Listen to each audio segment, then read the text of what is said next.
everyone. The webinar will begin shortly and will be recorded.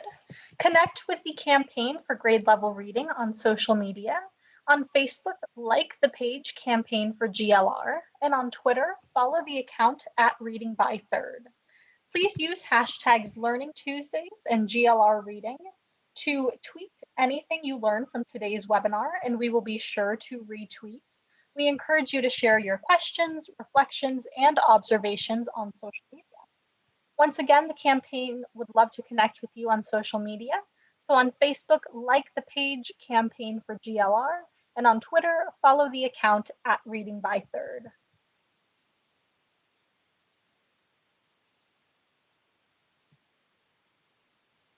Okay, once again, welcome to today's webinar. My name is Sierra Sanchez, and I will be behind the scenes helping to produce this webinar. I have just a few housekeeping details before we get started. First, we would love for you to introduce yourself, so please use the chat box at the bottom of the screen to share your name, city or state, and your organization. Be sure to select panelists and attendees so that we all know who is here. All attendees are in listen-only mode, but we encourage your engagement by posting questions in the Q&A box and the chat. We will dedicate the last 20 to 30 minutes to respond to the questions you post in the Q&A box during the discussion. The webinar is being recorded, and a link to the recording will be emailed to all who registered on Friday. And we will be posting a brief on-screen evaluation during Q&A and highly encourage you to respond. This just helps us with our commitment to continuous improvement with the campaign. Lastly, before we start, I would just like to turn your attention to some of our upcoming GLR Learning Tuesdays webinars. November 24th at 3 p.m. Eastern Time, we have Teaching Early Reading with a Digital Mindset. Tuesday, December 1st at 3 p.m. Eastern Time, we have Scaling High Dosage Tutoring to Support Learning Loss Recovery.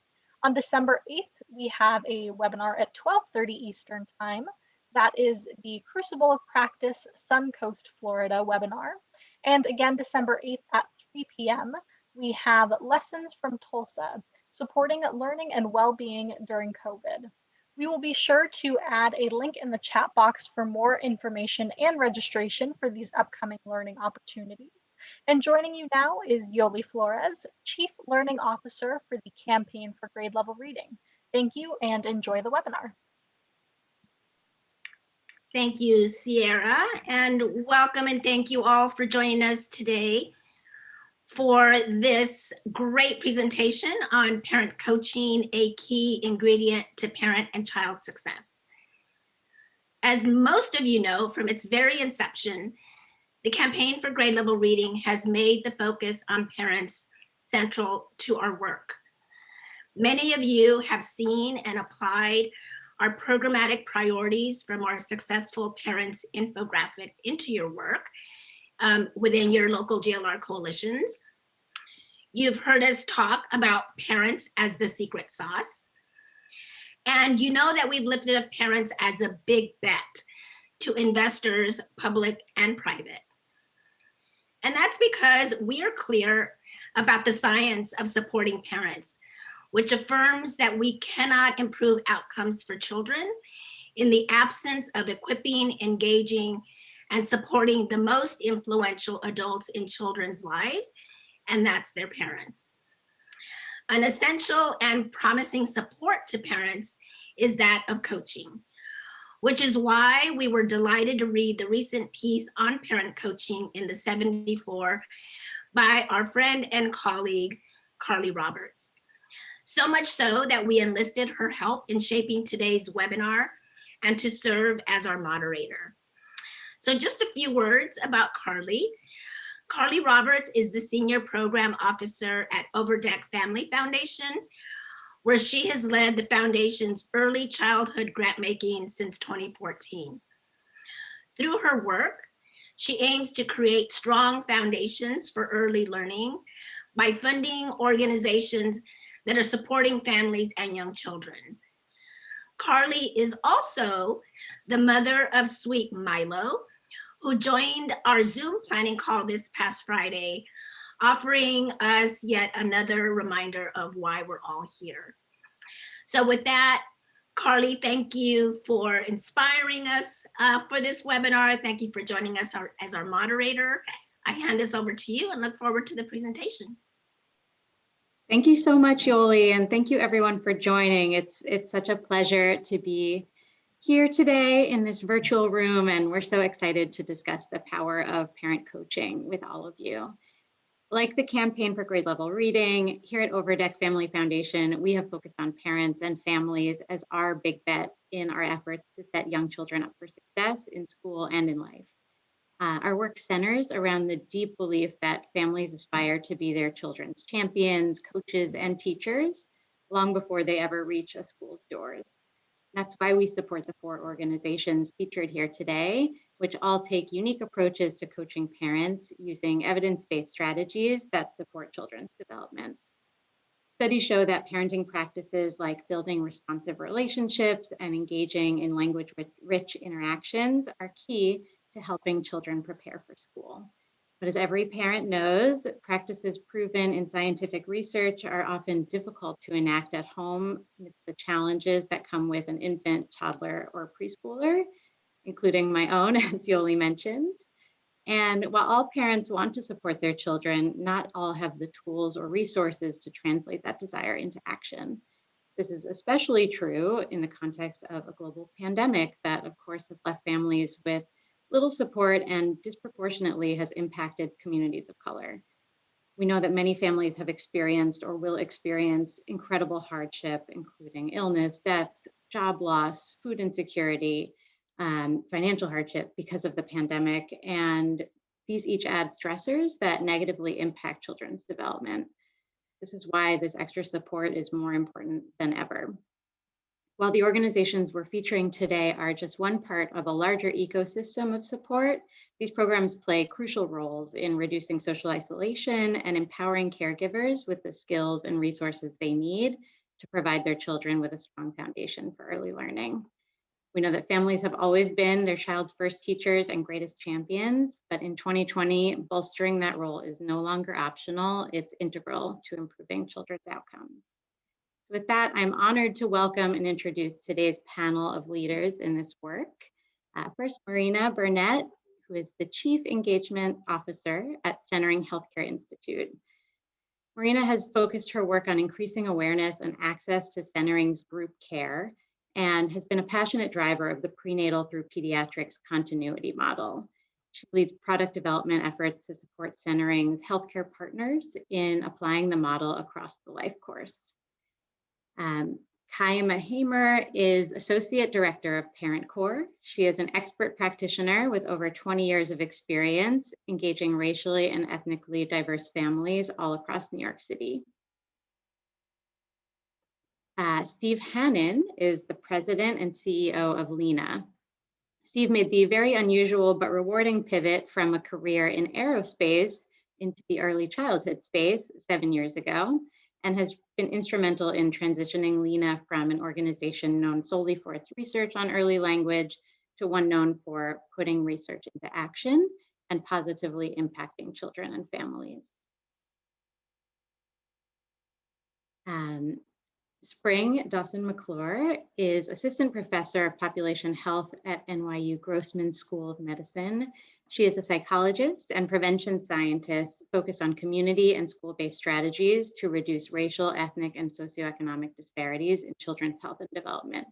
Spring works alongside Kai in building evidence as Parent Corps goes to scale. And finally, Adrián Pedrosa is Director of Strategic Partnerships at Abriendo Puertas, Opening Doors, a national parent leadership program that supports and equips Latino parents with children from birth to 5. Previously, Adrián was Executive Director at the Partnership for Community Action in New Mexico, also served on the staff for former US Senator Jeff Bingaman, and served on President Obama's Advisory Commission on Educational Excellence for Hispanics. So welcome, everybody. Thank you for being here. Spring, I want to start with you today so that we can ground the audience in shared knowledge of what science tells us about the importance of supporting families and parents of young children. What have you learned from your work and the work of your peers in this space?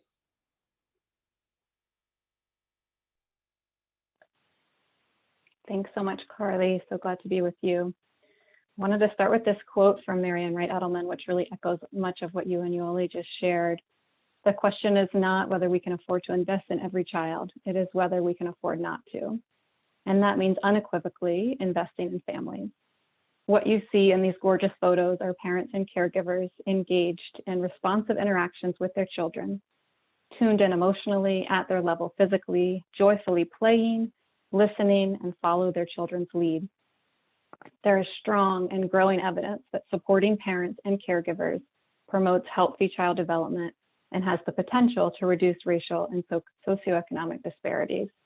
My guess is that our audience today already knows this and feels this on every level, and I thought what I would do is just take a few moments to share some of the takeaways that we can carry into conversations in our local communities and networks to help everybody really hold on to this science of early childhood and of parenting.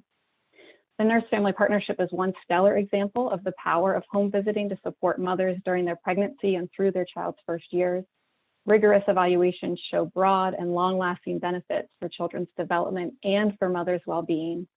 And over the past 2 decades, there are more and more studies showing positive impacts from efforts to support parents in the systems that serve young children, pediatric settings, Head Start, and in pre-K programs as children transition into formal schooling. The science is quite clear that early childhood is a developmentally sensitive period. Scientists have updated this estimate, shown on the next slide, that an incredible 1 million new neural connections are being formed every second in the first years of life. That's between neurons, between parts of the brain, and also supporting connection between brain and body. And this malleability means that the potential impacts of parent coaching during this developmental period are huge. There's consensus that responsive relationships early in life are the most important factor in building sturdy brain architecture. Responsive relationships also have a double benefit, both scaffolding healthy brain development and providing the buffering protection needed to prevent very challenging experiences early in life from producing a toxic stress response. And because all of the biological systems in the body are connected, from immune response to metabolic regulation, strengthening responsive relationships not only builds a foundation for social emotional development, school readiness, and future learning, but they also strengthen the building blocks for a lifetime of physical and mental health. Shown on this slide are some recent findings from the Center for American Progress. This is one of the only studies of the prevalence of adverse experiences in the first years of children's lives. You can see here from birth through age 3, 20% of children have one adverse experience. The most common experience is living in a family that has struggled to cover the basics, such as food or housing. The findings are clear that adversity occurs across the spectrum of family SES, but equally clear that Black and Latinx children bear a disproportionate burden. When we look at these findings and knowing the impact of poverty and other adverse experiences on children's brains and bodies, we can readily say that families living in poverty deserve support. And indeed, our program, Parent Core, was developed based on this evidence for the importance of supporting parents and teachers who bear the burden of mitigating the impact of poverty on children's learning, development, and health. And as we build racial consciousness as researchers and practitioners and as an organization, we're learning from scholars who recognize that terms such as achievement gap or not being ready for school actually locate the problem in Black and brown children and in their parents and their teachers. Dr. Gloria Ladson-Billings proposes an alternative term of educational debt as a more accurate way to explicitly recognize the problem as systemic and structural. And so we continue to believe very strongly that scaling up evidence-based programs to support parents is essential. And we join others in advocating for racial equity training for all to deepen understanding of race and racism and develop capacity to address inequities in children and families' experiences. And that's what's shown in the figure on the next slide, that we must actually reduce the sources of stress in families' lives. That means confronting racism, violence, housing instability, food insecurity, and other sources of fear and social isolation that impose significant burdens on families raising young children. This figure comes from a fantastic paper by the Harvard Center on the Developing Child. They summarize the evidence of early childhood science and make the case that to be maximally effective, policies and services should focus on these 3 actions.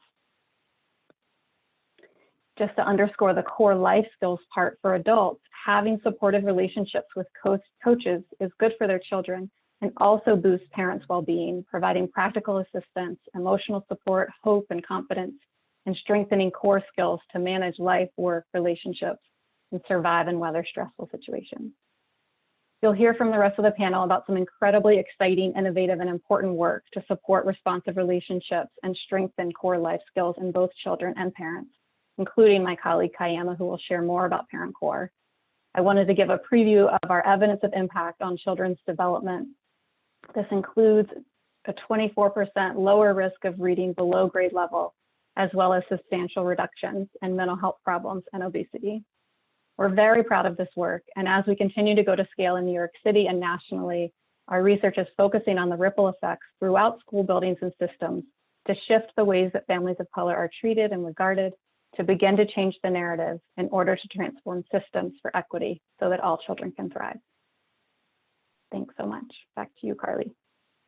Thank you so much, Spring, for that incredible overview. I'd like to turn it to Marina from Centering Healthcare Institute. Marina, building on what we just heard, can you tell us more about how Centering supports these early relationships and why you believe it's so important to start working with parents before their babies are even born? It would be really great to hear about some of the impact that you've seen from your program. Thanks so much, Carly, and to everyone at the Campaign for Grade Level Reading. It is truly my pleasure to be here today. The Centering Healthcare Institute partners with healthcare clinics across the country to implement centering group visits, beginning with prenatal care and centering pregnancy. Centering is the billable healthcare visit, which is a nearly universal exposure in pregnancy and early childhood. The 2-hour centering group format includes the clinical health assessment, time for the group to explore the topics that matter most to them, peer support, and a community with others who are experiencing similar things at the same time. I'm going to share a video with you now, and you'll hear directly from a young mother who participated in a centering group in Ohio, and you'll hear about her experience.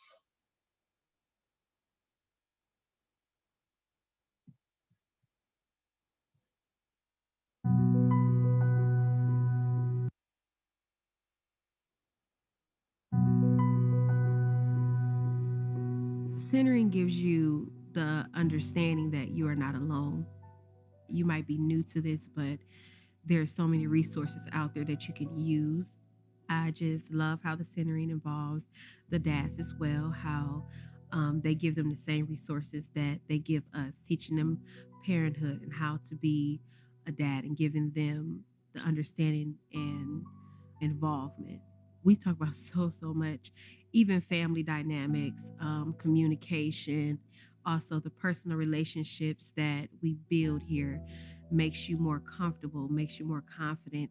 When you're confident, you're at least able to have enough courage in yourself to be like, if I don't know, I can at least figure it out.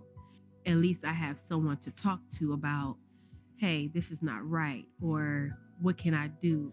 Or even being able to say, yes, I can do this.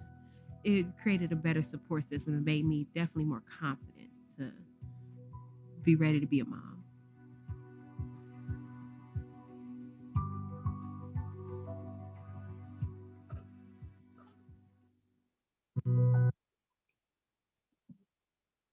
As Jaleisha expressed beautifully in the video, providing care in this way allows group members and the healthcare team to get to know each other in a much deeper and meaningful way. The group environment is safe and inclusive. Group members are encouraged to share from their own lived experiences, cultural beliefs, and values. Centering parents are collaborative. They know the questions to ask, and they have confidence in themselves. And as Spring highlighted, decades of scientific study have informed our understanding of how early life experiences, starting in pregnancy, can affect lifelong outcomes. These outcomes are measurable across a variety of metrics, including preterm birth rates, birth weight, immunization rates, visit attendance, developmental and maternal depression screenings, all of which research links to children's long-term cognitive development, health, and academic success. Our robust evidence base of more than 120 studies shows that moms have healthier babies in centering, including a 33 to 47% reduced risk of preterm birth, a flattening of racial disparities between Black and white women, improved attendance, and greater patient satisfaction. Participants report readiness for birth and infant care, higher breastfeeding rates, and greater confidence.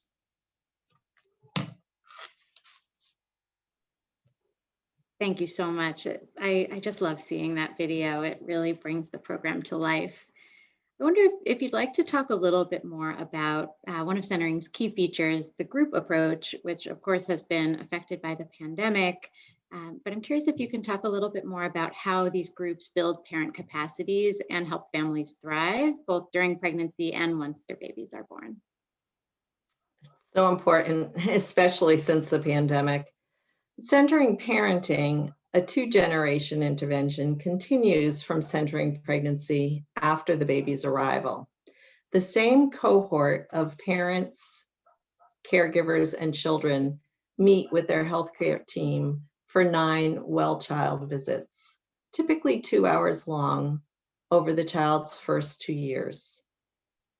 During these visits, parents are actively engaged in their child's assessment, weighing and measuring their child and tracking their growth, development, immunizations, and oral health. And what we have found is that this active participation makes parents more aware of what these health indicators and milestones mean to their child's health, growth, and development. The longer group visit format allows the healthcare team to better observe the parent-child interactions, to see the child amongst a group of same-age children, to model behaviors and developmentally appropriate activities, and for the group to explore the topics that matter most. So in addition to traditional health and safety topics, groups explore a variety of important social emotional concepts, including attachment, serve and return, stress management, mindfulness, relationships, family planning, community resources, and positive parenting. Beginning with prenatal care and centering pregnancy, and continuing on to centering parenting, centering supports healthy, responsive relationships, early learning, and positive parenting within the framework of a billable healthcare visit. Wonderful. Thanks so much for sharing. It's really an exciting program, and I do encourage everyone to learn more with the links in the chat, which will also be shared in a follow-up. Thanks, Carly. My pleasure. So building off of what we're learning so far, both from Centering and from Spring's comments, we know that early interaction is just essential for children's later success, and that families play an essential role in building those interactions and through them early language skills. How does Lena coach parents, and I'm turning to you, Steve, to maximize these interactions, and what impact do you see on language development through this approach? Thanks, Carly, and thanks to the campaign for pulling together this great panel today with a lot of wonderful organizations that it's humbling to be here with them. They're all doing great things. So I know the campaign has been a great champion for parents through the years. And we feel like that's been our sort of motivation as well. Lena is a national nonprofit focused on interactive talk in the earliest years as a key to better futures for children. Relationships and interactions, as we heard, are critical success factors for children. And when we nourish the early language environment of children in this first bubble shown here, we know that it actually sets up a lifetime of opportunity and access because it's all so deeply interconnected. LENA, in the next slide, is actually an acronym. It stands for Language Environment Analysis, and it's the standard for measuring talk in early childhood. Small LENA devices like this one are worn by a child to capture and then automatically quantify their language environment. The audio data is converted to easy to use reports for parents and teachers in classroom and in family childcare settings. And LENA is, over the years, has been proven tool for researchers, more than 100 research articles leveraging LENA. And it's a central piece of programs we implement with community partners around the world. A primary metric we utilize is the number of conversational turns. A turn is a back and forth alternation, and it's our proxy for quality serve and return. And through recent research, it keeps on building, is that turns have been linked to brain structure, function, and long-term outcomes in children. And at LENA, we hold three truths. First, early talk is key, as we sort of made that case and was teed up earlier. Second, and borrowing, if not stealing from Ralph Smith, parents and teachers are the secret sauce. And third, you can't improve what you don't measure. We found that just telling adults to talk more doesn't work because we're really poorly calibrated, and we tend to overestimate. Worse, research tells us that those of us that talk the least tend to overestimate the most, and that's where LENA comes in. We support all the adults that matter in a child's development, and we show in the next slide, we have parents and family focused programs. On the left are our LENA Start, LENA Home, which do support parents and families. And on the right is our teacher focused program, LENA Grow. And across these, we partner with many different types of organizations, schools districts, libraries, hospitals, early learning coalitions, Head Start programs, and so forth in different communities. And it really depends on that community. It's very organic in terms of how it's structured. But common principles across that is a strengths-based mindset, embracing parents and teachers where they are, putting practical tips and strategies to work with relevance in the real world where adults and families are living. Cultural responsiveness must be at the core as well. That was teed up nicely earlier, and I think Morena shared Centering's approach and the impact that has in various communities we serve. And one aspect of that is honoring languages spoken at home. LENA doesn't know the meanings of words and works in all languages. So it's really that interactions and responsive practices are key, no matter the particular words used, no matter the language. A theme of today's panel is the power of groups, and in order to leverage social capital and peer learning. And in that theme, advance to the next slide, the LENA Start is our evidence-based group model for parents and primary caregivers for children birth to 3. And so it's actually a natural sort of follow-on from how Centering goes from the prenatal to postnatal world and supporting parents through that journey. We focus really on the earliest years. It's launched about 5 years ago, and it's now operating in about 40 communities around the world, mostly in the US. It involves 10 weekly sessions in which groups of parents and families are together for about an hour each week. In between sessions, parents complete a LENA day sometime during the week at a day of their choosing.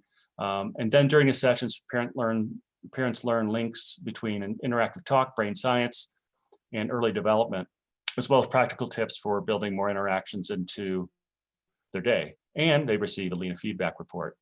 The materials we have are available in English and Spanish, but we also have other languages that are supported or represented through some of our local implementations around the country. We do have a variety of different resources that are available. They'll be shared in the chat window. And then going to the next slide, one of the combined power of feedback and social capital is pretty sticky, and it leads to this pretty high 73% graduation rate that we're seeing. So about 3/4 of the parents that began the program or begin the program participate pretty fully and graduate to earn their MBA, which stands for My Baby's Awesome. And as I mentioned, we have resources available, but that's a sort of a synopsis of what Lean is all about and the programs we're supporting, in particular from a parent perspective in a group context, Lena Start. Thanks so much, Steve. It really is nice to see the theme of groups and social capital in these communities coming through. I'm curious, in thinking about the group model in particular, can you talk to us a bit about what makes this approach especially successful and some of the results that you're seeing? Yeah, thanks, Carly. I think you saw evidence a bit of that in Morena's video and the comments she shared. I think 2 words that come out of those comments were, of confidence and inclusiveness. They're big factors. Parents, this is, the great frontier. They have a new child. It may be their first child, may not be their first child, but so many times there's a lot of uncertainty that we all feel. There's no sort of operating manual that comes with it. And when you bring parents together that have a sort of common frame in the birth to 3 window, I think there's a great sort of opportunity to learn from one another. So there's that social capital community building aspect that builds over time. And that's coupled with this sort of nifty technology that they couple together over this sort of 2-3 month sequence. And so I think it's kind of a powerful combination where relationships build over the 2 to 3 month window, but they're also getting this feedback report and feedback and a real intentionality to what interactions look like in each of the family's lives, which is very different. And then they are able to share notes with one another. Many of our groups have age differences. You may have parents of infants and parents of 2 or 3 year olds. And there's a lot of wisdom that we learn in those first 2 years, and that can be shared peer to peer. So I think those are really marvelous things. And parents are always relying on others for how to manage behavioral issues with children and things like that we all face. And I think one of the anecdotes we hear routinely from parents is, hey, since I started this program, I find my child is so much better behaved. It's this whole relationship building and strengthening of that I think it ends up being sticky. And these things all kind of come together in a sort of this peer-to-peer learning aspect where parents are more comfortable with one another, and that kind of builds on itself.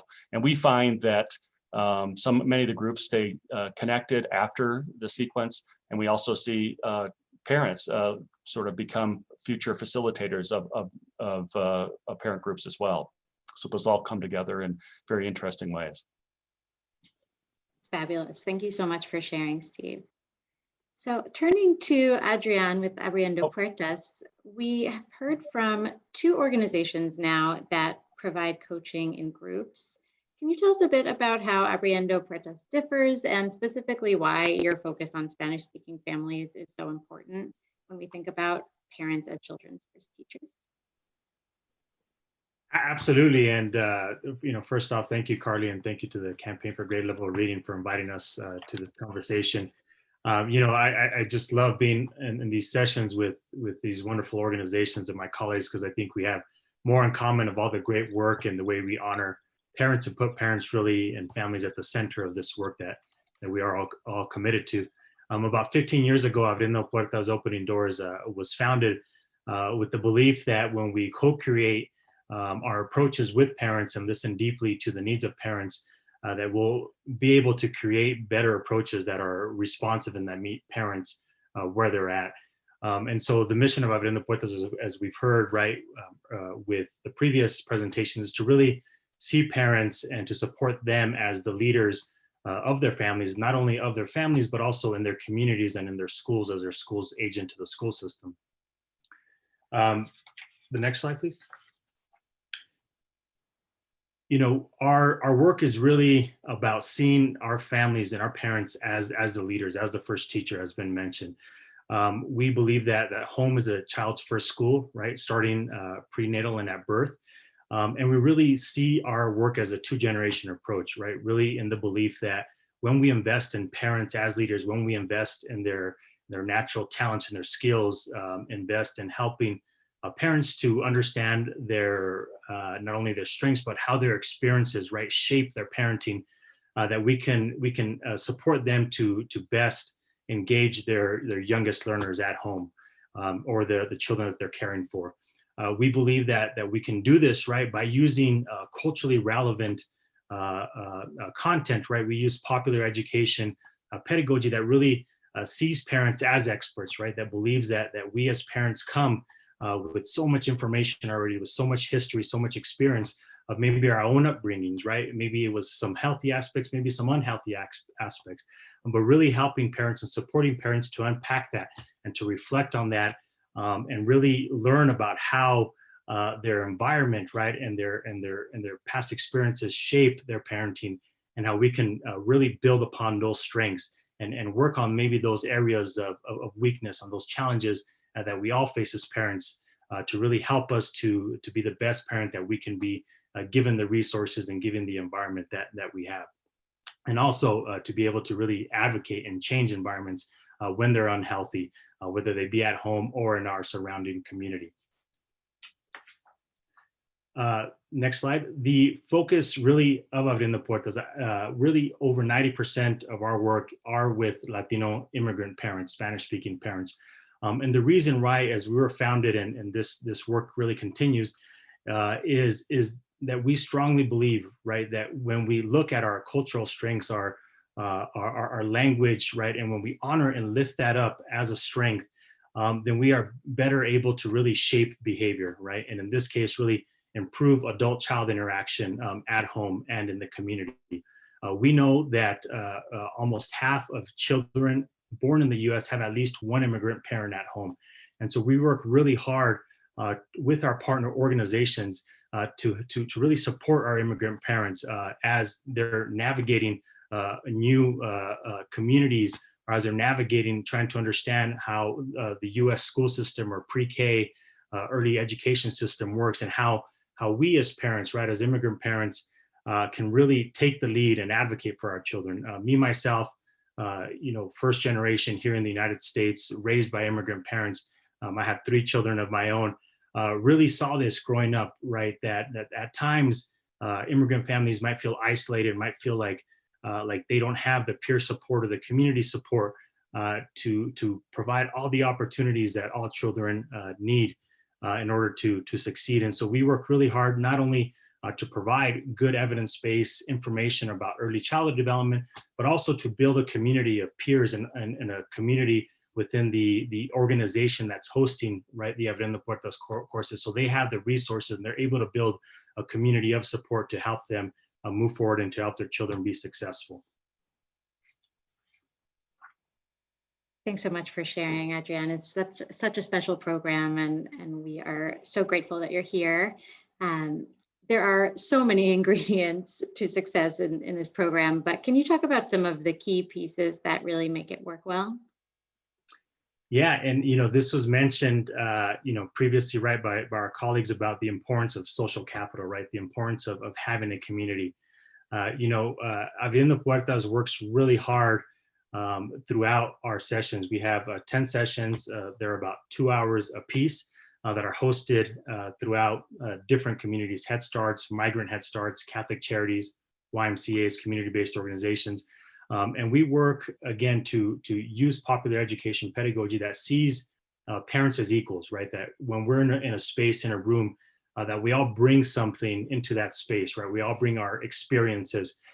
We all bring our history, we bring our language, we bring our own upbringings.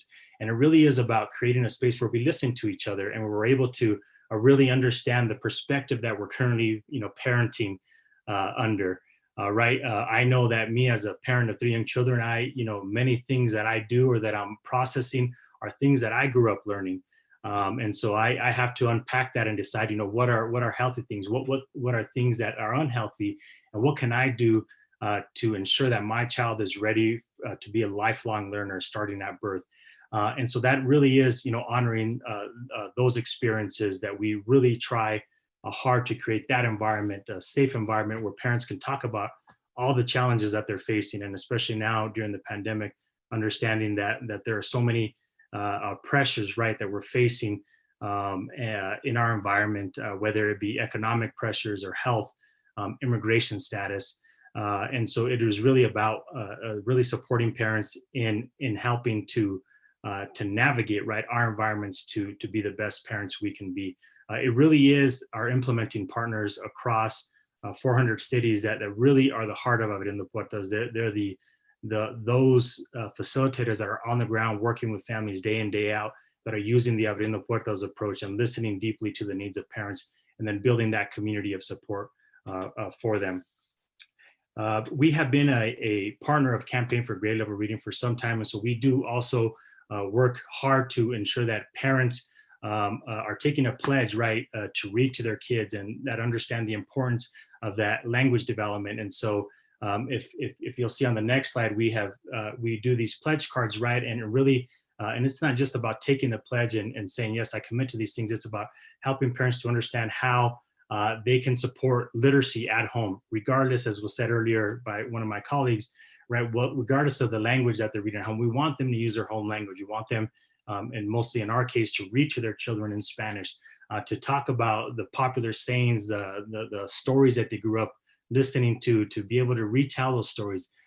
We know that when literacy is relevant, when language, right, when we honor and lift up home language, that parents and children will better respond to language development and will become those lifelong learners. And just to finish off here, as we move on to our last panelist, you know, we work in 40 different states, as I mentioned, with some of our greatest partners out there that are implementing Abriendo Puertas. We're always looking for new partners. So if folks are interested, please feel free to reach out. We work closely with all these other programs, right, that are listed. We support each other and want to make sure that parents have every opportunity to navigate into, ensure that they are supported in whatever way they need to be supported to ensure their children are successful. Thank you very much. Thank you so much for sharing, Adrian. It is so clear how these values shine through in everything that you do. So turning to you, Kai, and Parent Corps, I want to build on some of Adrian's comments about the importance of relationship building and honoring and respecting parents' strengths. We know that relationships are so key to Parent Corps' work and your success. I'm curious, how does Parent Corps approach relationship building with parents, and why do you believe this approach has been so effective? Hello, everybody.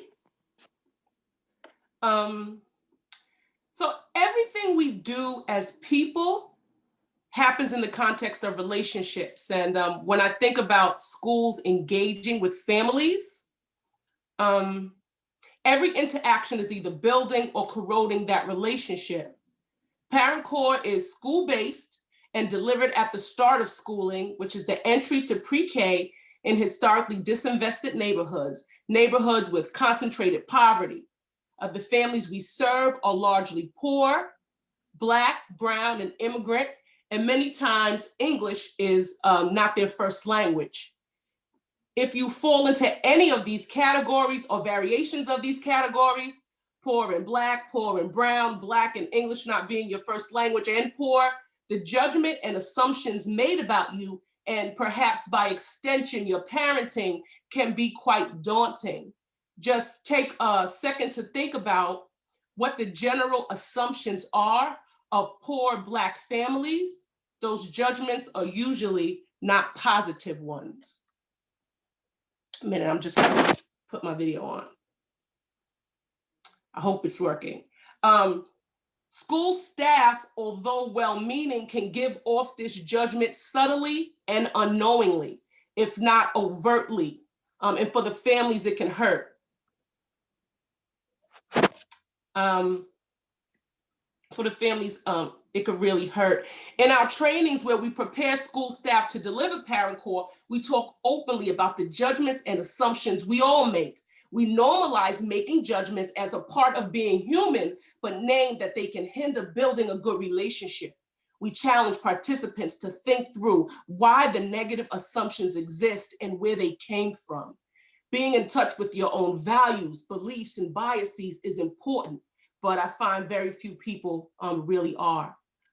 Then we support staff in crafting a new narrative about the families in their schools, a narrative that is rooted in truth and centers the challenges parents are facing and the strengths we see them exhibit every day. Parent Corps' essential elements highlight this.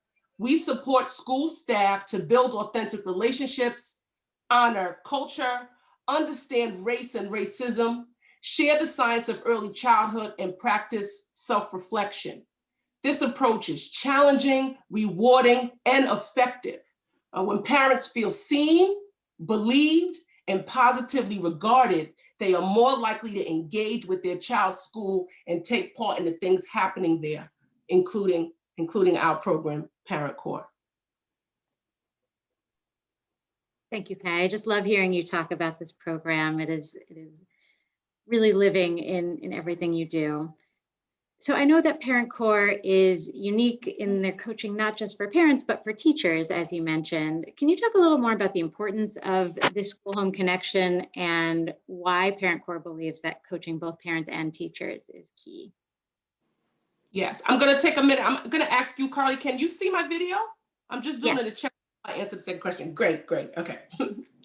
So your second question, perhaps the two most influential environments for young children is home and school.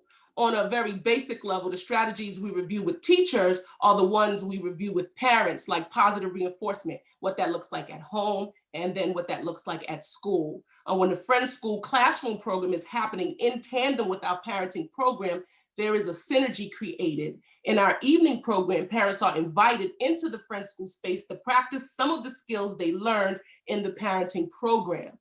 On a deeper level, we get back to what I think is most powerful, which is self-reflection. At Parent Corps, we believe who you are is how you teach. Through training and coaching of school staff and in our parenting program, we support teachers and parents in pausing and thinking about their own practice. Why did I become a teacher?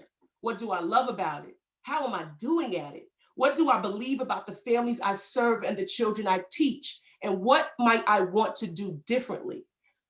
For parents is, how am I parenting? What is guiding the decisions I make? How is how I was parented influencing the way I parent? If you are a parent, when do you ever really get to ask yourself these questions? We like in autopilot all the time. We don't stop and truly think about how we're parenting, why we parent the way we parent. Gives parents the opportunity to do that.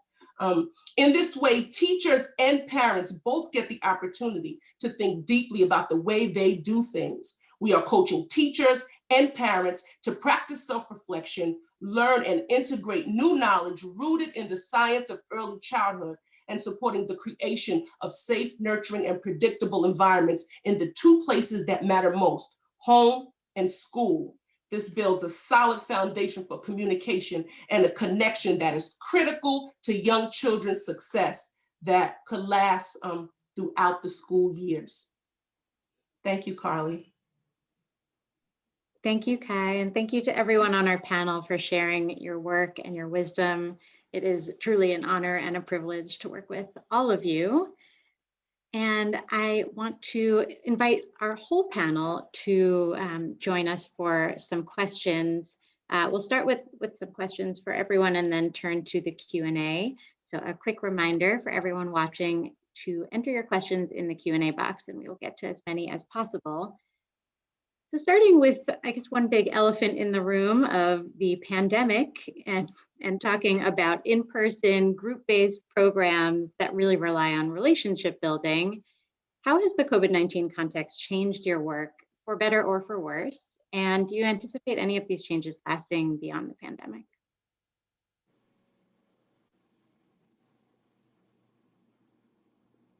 I can start. Yeah, so of course, we are all in the most interesting of times, and all of the work that Abriendo Puertas had done previously were in-person sessions with parents, and our certification trainings that we provided to our facilitators were also in person. So we, of course, we were shocked, and we were, quickly having to deal with how do we respond and support our partners. We conducted a national poll of Latino parents across the country in partnership with Latino Decisions as the pandemic got started, to really listen to what parents were saying about what kind of support they wanted. What we heard is that although parents were a lot of them were doing the remote learning and their children were not maybe in a physical space at school, is that 72% of parents saying that we're looking for virtual participation. They wanted to keep interacting with other parents. 81% of parents responded, Spanish-speaking parents said that they wanted virtual participation, so slightly more when we were looking at our more immigrant families. And so we moved all of our training for our certified facilitators online, and really worked hard to support and to create content, to move our content so that way our partners had the ability, right, to facilitate conversations and to facilitate the sessions of Abriendo Puertas online. And so now we're offering our content online. Of course, it looks differently. We know that parents can't be on a Zoom for 2 hours. So we have condensed version. We encourage a lot of live Zooms and interactions. And we work hard to really try to bring that same energy, in-person energy, to a virtual setting. I would just carry on from those comments in terms of what Abriendo Puertas has been able to do. And we heard from numerous partners early on about just getting a lot of resources out to parents. It was sort of March, April, and in early May was definitely a lot of that going on. And some of those resources have been shared that we developed in those early months in the chat window.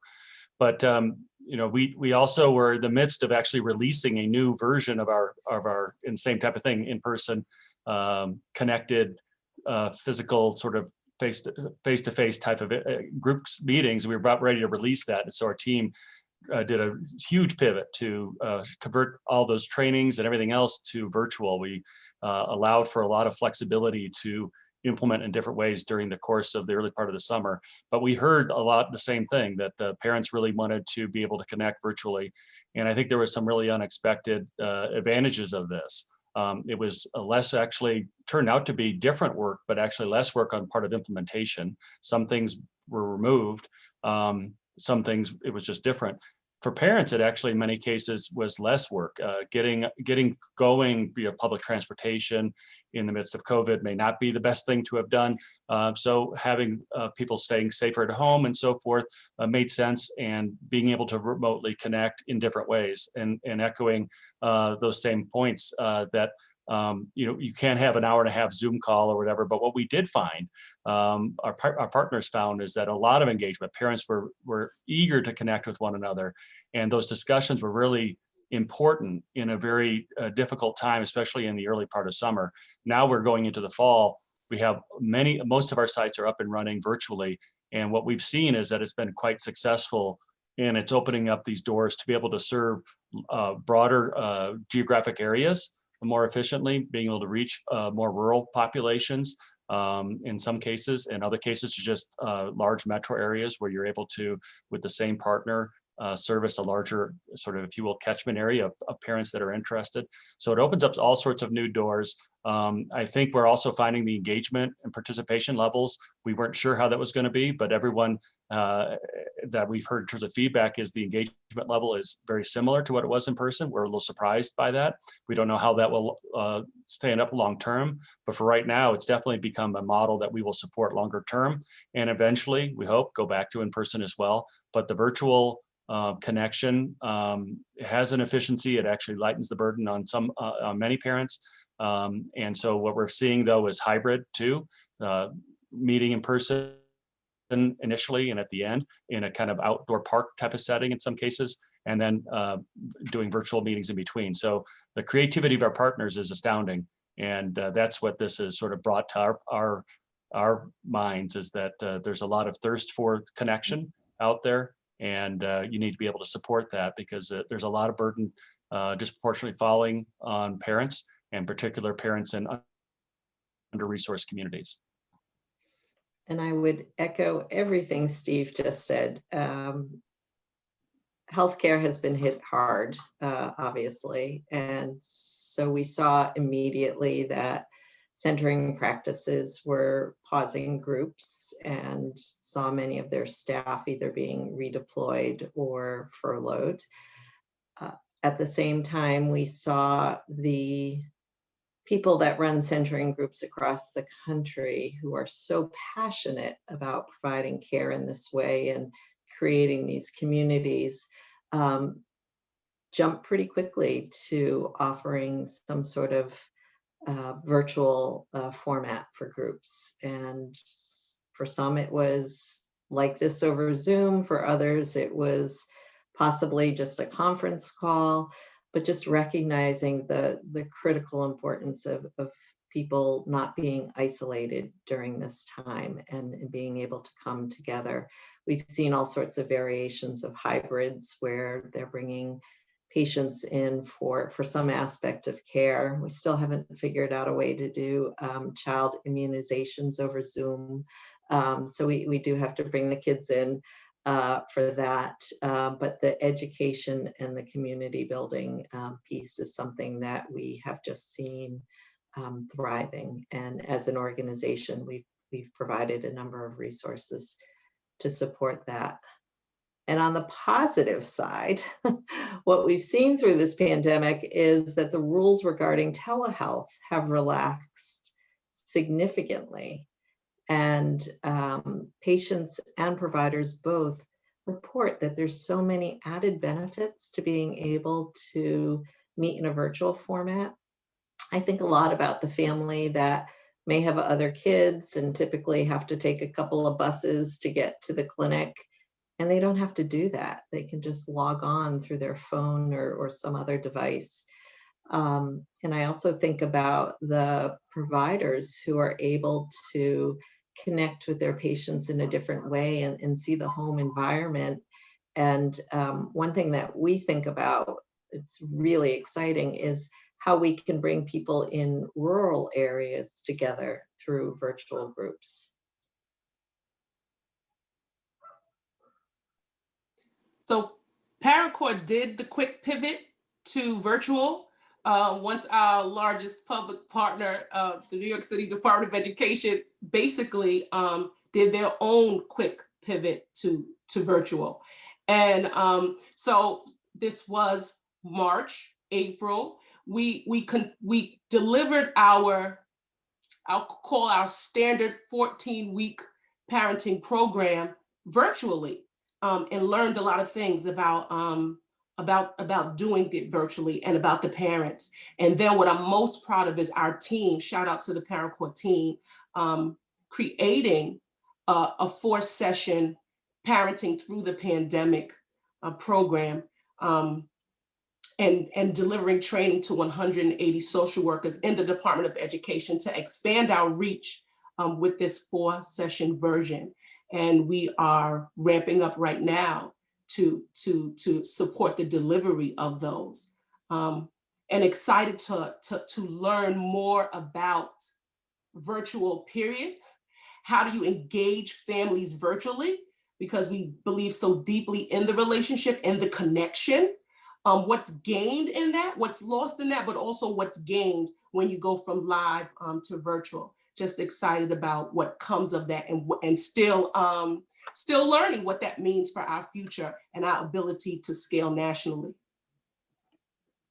Thank you all. It's so clear how nimble you all have been in times of deep need for creativity. You all have really responded so quickly and flexibly. So maybe one more question, and then I'll turn it over to some of the audience questions.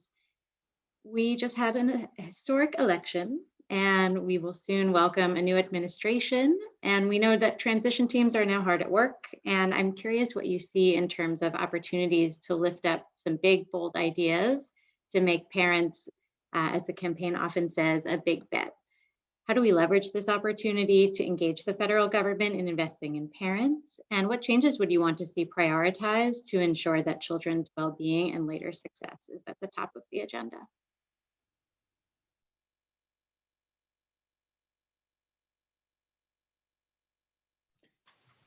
I can. I could just jump. Oh, Go ahead, Spring. Go for it. no, please. I'll be quick. I just wanted to lift up some legislation that's actually already been introduced by Ayanna Pressley and Carolyn Maloney. That's pretty exciting, very, very driven by the science, and I think a real call to action that the new administration and new members of Congress can really help move through in a bipartisan way. We can share the links, but I'll just read out here. The first one is called the Services and Trauma-Informed Research of Outcomes in Neighborhood Grants for Support for Children Act of 2020. Strong support for children, for short. And they're really calling for the Department of Health and Human Services to fund reparative, culturally sensitive, trauma-informed, and community-based programs for treating and healing childhood trauma, while mitigating the role that centuries of structural racism and discrimination have played. So it's just the language and the clarity of purpose of the legislation is so, I think, inspiring and exciting. And again, like really, really trying to clear the way for local implementation of evidence-based programs that you're hearing about today. Yeah, I'd love to see just that immediate, right? There's already policies being proposed. And I think, you spoke about transition teams, Carly, and I think, all of us, right, have so much to say about what we've been learning from our families and what our families have been telling us about their struggles and the inequities, that they're seeing, right? We know that disproportionately, that people of color have been disproportionately impacted by this pandemic, their health as well as their access to educational services and their maybe inability to access technology or Wi-Fi, because of limited broadband in rural communities, right? How that is also a big issue. So I think really working hard coming out of this to ensure that we don't go back to a normal of inequities, right, in education, especially as we look at our families of color. And really building an education system, an early ed system, right, that's well resources and that gets the best and services to families that need it the most. We're working on a policy, a set of policy recommendations based on what families were telling us with our interviews that we did across the country to really put forth, right, an agenda to say, how do we come out of this stronger? How do we ensure that, in these times of crisis, right, where the inequities are exposed, that we have a more fair and just and equitable education system starting at early childhood and supporting parents. So of course that means more funding. Of course that means more culturally relevant approaches and more partnerships, right? We need to look at whole child education at 2-generation approaches and make sure that they're adequately funded, right? That we're not all working. I'm sure many of our, panelists here are, working with sort of the leftover budgets that school districts are, these budgets need to be front and center, right? Work with parents and families need to lead as far as the budget conversations. And so, we're going to work hard on that. And I look forward to working with our colleagues here on that. Yeah, I often talk about that we have the so-called Heckman curve, which shows the highest return on investment in the earliest years exists, which, those dollars go quite a bit further than later investment. And, but we tend to invest with what I call the reverse Heckman curve. The least amount of dollars per child is in the earliest years compared to later. So I'm not sure whether we can fully reverse that, but it's certainly, there's different ways to do that. I think putting real financial teeth in family engagement to make it authentic, culturally relevant, and not some sort of one-size-fits-all approach would be, I think, a real great place to start. We know, if you think about specific things along those lines, in each of these communities, libraries are a strong partner in that. It isn't just what the schools are doing, whatever, but how do you leverage other community-based partners that are out there? And I think libraries play a huge role, and I would love to be able to see them supported, because they've been super creative in terms of how they've outreached as everyone else has. And this whole family literacy early on, engagement in an authentic way is great. To have more than just one resource for reaching out for families when they see like the whole community's coming together. And then last, I guess, if you think COVID, you didn't know this already, parents are the secret sauce. COVID has exposed that. But more so, I think there's also the fact that quality childcare is an investment in parents, honestly. We've heard a lot about the childcare fragility and crisis. And if we aren't able to do, resolve that as well, then I don't think parents are going to be able to confidently re-enter the workforce. And I think that's going to be, it really does put a tremendous amount of pressure on communities of color and under-resourced communities around the U.S. And so from an economic perspective, we need to really put some financial muscle behind this and make this more, at least a flat. Maybe it's not a Heckman curve investment, but at least it would be great to be at least flat. Maybe we can achieve that. I'm going to take us back a few steps before what my friends are talking about. let's strive to eliminate all disparities in preterm birth and maternal mortality rates for Black and Brown mothers. Let's expand access to quality health care and ensure coverage for all, starting with women's health. Let's expand enhanced reimbursement for group visits, which we know have proven to be successful. And let's ensure that telehealth continues. So no matter what's happening, we are able to bring people together to get the care they deserve. I'll just quickly add that I'm listening to everybody speak and knowing for sure that this incoming administration is committed, has an express commitment to racial equity, and how that will reverberate across many things. And I'm just excited for a fresh start to know what will come because of that. Additional funding, additional support, just a positive talk and spirit around that, and what will come down simply because of that, including supports, additional supports for young children and families. Couldn't agree more. The future is looking brighter already, and in large part thanks to the work you all do. So I'm going to turn to the questions in the Q&A box, and please keep sending your questions in. I'll try to get to them as they come. I'm going to combine a few questions that came from folks who perhaps are interested in implementing these programs around what additional resources you're providing for parents who are in your programs. Some questions about childcare or meals, incentives for joining the programs. Do you want to each quickly, assuming that we're in person, but also in the virtual format, what incentives and supports you're able to provide?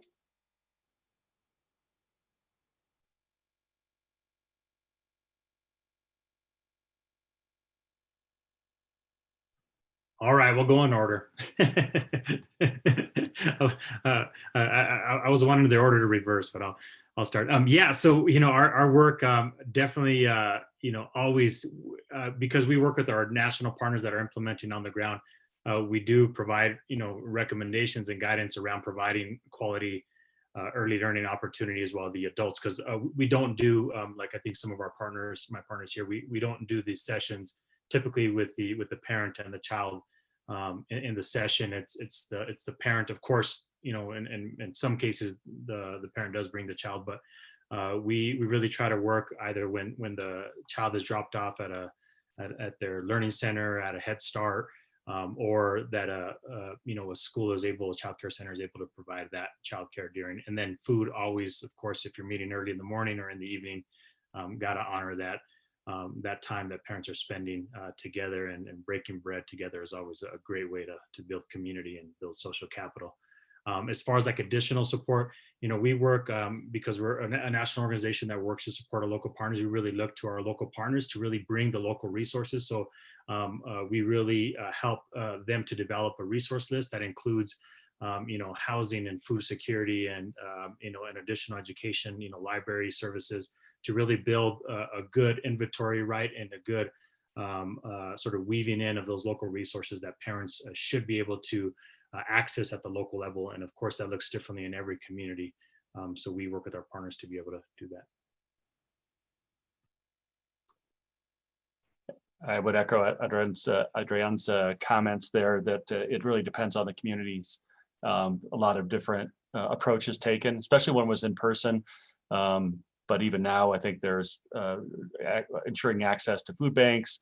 There are other resources, whether it's just putting what those parents feel like they need. Unusual situations are, there's one school district that offers sort of a preferred slot into pre-K for parents that participate in the program, but that everyone can do that. So there's a lot of variety of what we see out there. In the case of now in the pandemic, still trying to deliver some of these resources to parents Just like with Abriendo Puertas, we really focus on parents, and typically there was childcare when they were in person. That is a potential sort of incentive for parents to participate, but in this case, that's kind of gone away. But I've been amazed at what communities are doing creatively to ensure access and support to parents. But that still remains, though, a digital divide. So our partners have been real creative about how to get this technology connected to the for processing and so forth. So there's different ways that's happening. And it's just as many communities as we're working with, there's almost that many different permutations of how that looks. And it's really the important aspect of having trusted community partners that are in tune with the parents and communities they're serving to know what's going to be the right fit, what works best. And then one thing that's always underestimated, shared reading is a big part of what we do. So read with books are something that parents really value significantly. In some families, this might be the first 10 books they have had in their home. And these are great opportunities for connection early on. And we have a partnership with First Book to allow those to be made available to our partners at lower costs. So like I say, there's just a variety of different ways that it's really important. What do the parents feel like is important to them, and really listening in each community as to what makes the most sense. With Parent Court, our live sessions almost always included a meal. Breakfast for an AM session, a full-on dinner for an evening session, and incentives that we would use at the end for raffles to incentivize the parents to keep coming back. Of course, in a virtual world, those things don't happen, but we have been developing virtual tools that we share with the families, that we share with the teachers, and excited to continue to figure out the best ways to share those. I think coming soon on our website, we'll have some of the virtual tools that people can see and try out for themselves. So again, I'm back to my previous comment. It's like there's some aspects that we are, that feels like a loss, but it's more like an opportunity of what newly can be developed, even in the midst of a pandemic.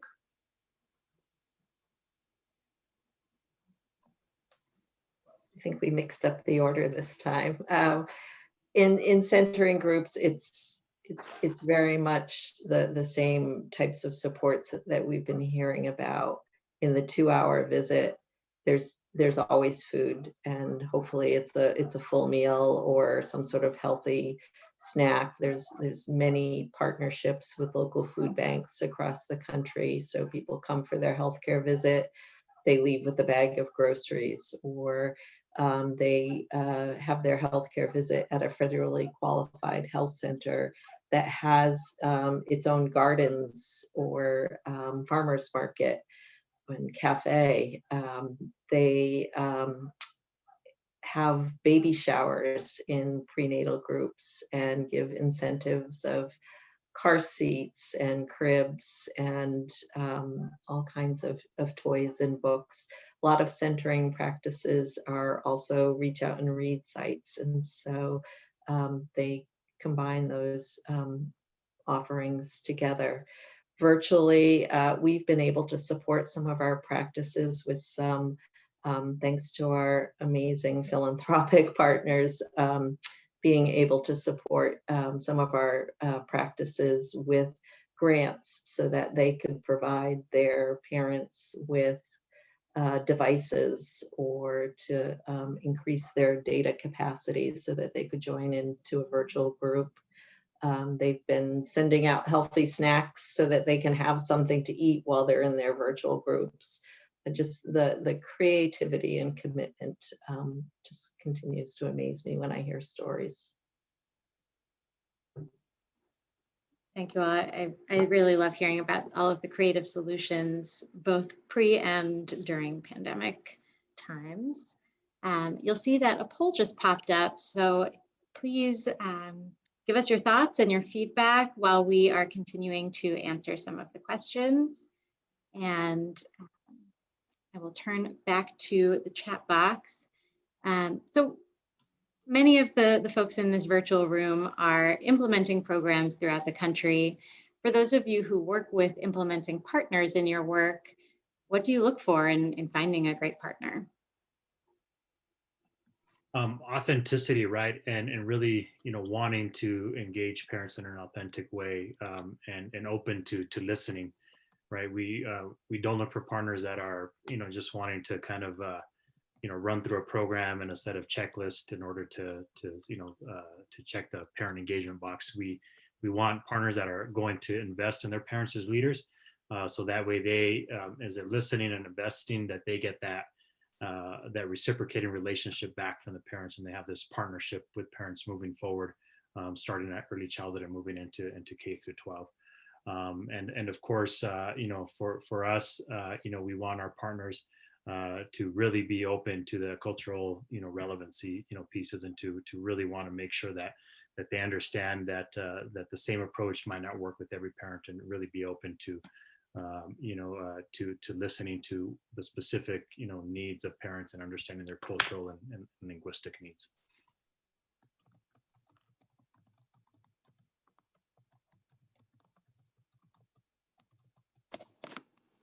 Two top values that come to mind, at least for Parent Corps and also for myself, is really commitment to racial equity. At Parent Corps, we went through a racial equity transformation to really keep talking about race, keeping that in the center of our conversations. It's really deep work. So we looking for partners who are committed to that, and also commitment to community and community voice. So it's just not a program coming in to tell parents how to parent and what they need to do, but really centering the voice of community and what the families and parents in those communities really want.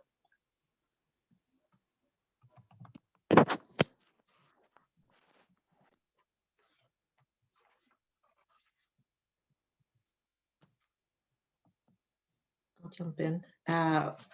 We partner with healthcare settings all across the country. We're in community health centers and federally qualified health centers, academic medical centers, the military, and we look for that commitment to serving patients well and providing care in a truly innovative way.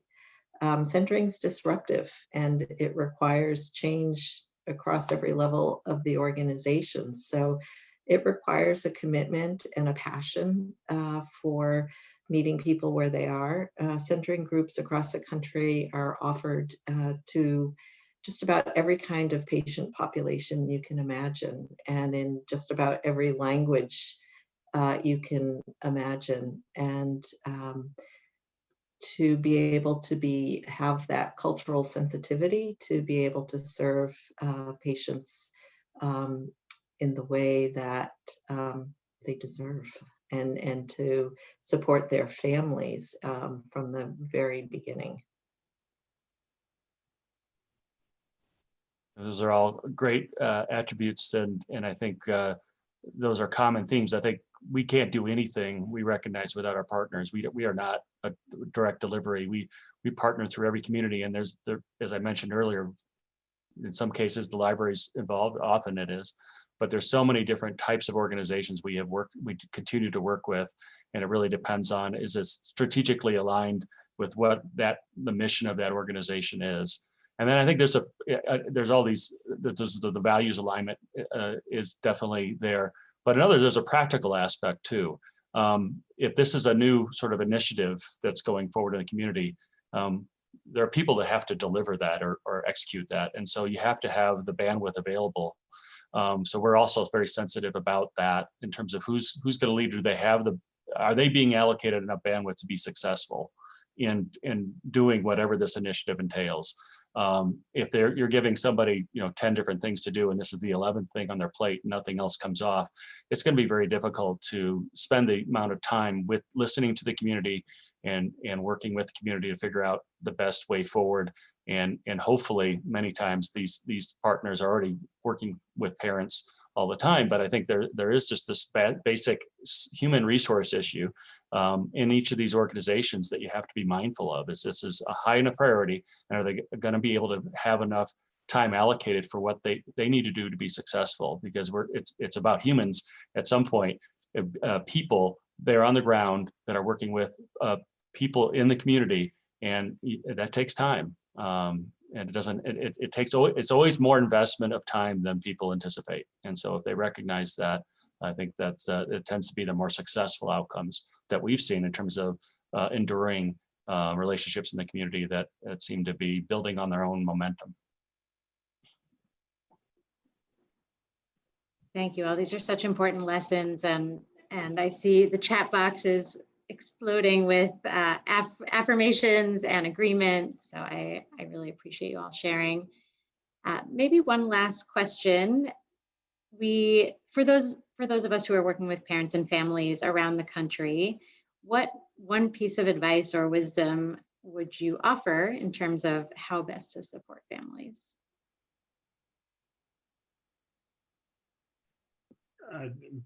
Be kind, be flexible. These are trying times, and now's not the time to for us to maybe impose what we think is best, right?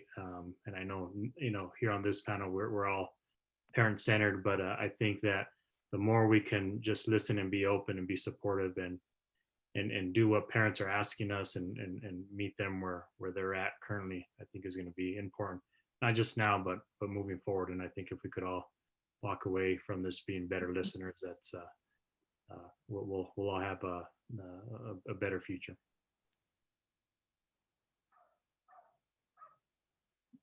I think he answered for all of us with that response. Create a safe and inclusive space and listen. Do everything with care and love. Love is not a bad word. When you think about like an intervention, you're not thinking about necessarily love, but don't be afraid to care, and don't be afraid to love what you do and the people who you're trying to help. Yeah, I think absolutely. And I think there's a lot of stressors out there, not only on the parents, but also the community's partners that you're relying on. Everyone shows up, that's how they show up every day. And so I think we want to keep that in mind as well. And so I think flexibility, listening, and assuming positive intent is something that I think we could use sort of globally a little bit more, and it would do us well. So I think that's another aspect of all of this. Can I just highlight a comment that I just saw that I just love, because I know we all talk about, but safe spaces, but create a brave space, not just a safe space. So we got a lot of work moving forward, and love that concept. Couldn't agree more. That was said by Francine Bucher, just to give her credit. Yeah. And Adrienne, while we have you, there's a question that just popped up around bilingual parents teaching and speaking with their children in Spanish, and how whether and how that should shift when their children enter pre-K. Great question. And I think unfortunately what we hear from many parents we work with is the belief that they should be preparing their children in English for an English education environment. And like I said earlier, what's important is that home language, right? That a parent tells the stories in Spanish or their native, home language, that they read to them in their native language. And of course, being in the United States, I first was a Spanish speaker, and I would say, unfortunately, sadly, I now dominate English, although that's debatable, but more than Spanish, because the prominent language, as we know, is English, and so children will learn English. We don't have to worry about that. Our immigrant children are losing their native languages and dominating. So we want to encourage that home language. We want the continuation and the maintenance of home language. Now, how soon do you introduce English? I'd say that, as soon as children are interacting with their, with their friends, with their cousins, and they're going to naturally, you'll see, start speaking and start learning, English. And of course, if we can support that reading and also encourage that, language development in English, that's great. But I don't think we need to worry, right, about our kids really learning English. It's going to happen, and what's important is that they love reading, that they love telling stories, that they interact and are curious, right, and in whatever language. That's what's important. Yeah, it's surprising hearing from parents and what's in the community sometimes is that there is a misunderstanding, and I think we've done a good job of getting that word out, as Adrian said, but it's still not appreciated how valuable that home language is, and that the child is going to be so much better off in terms of academic performance through years. It may not be initially at the door because they have to carry 2 languages, but that is a huge advantage. And I think we need to celebrate that and building from that source of strength. I think that's a great asset. So we view it sometimes as a liability, and it's understandable because of the other factors going on. But I tell you, it's a great advantage. And so we definitely need to embrace it. Couldn't agree more. And thank you for sharing that wisdom. It's just looking at the chat and hearing all of your words today, words like love and support and strengths, assets, care. It's so clear how committed you all are to the work that you do, and all of the families and parents that you work with are at the top of your list in terms of priorities. I know you're all doing first what is best for them. So thank you for being here and for sharing your wisdom with us. I will turn it back over to you, Yoli, for our closing.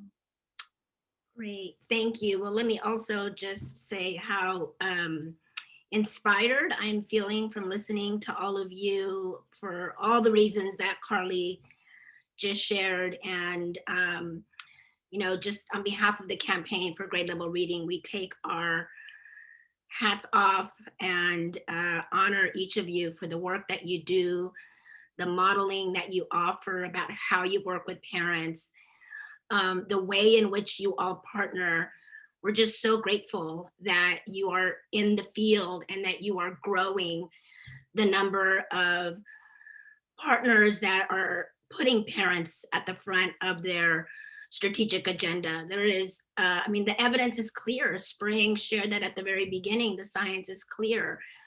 There is no more influential person than that adult, the parent, the caregiver in that child's life. And when we invest in them, we invest in what we all care about, which is greater outcomes for our children. So thank you, Kai, for sharing the great work at Parent Corps. Thank you, Adrian, for sharing the amazing work that I love and adore at Abriendo Puertas.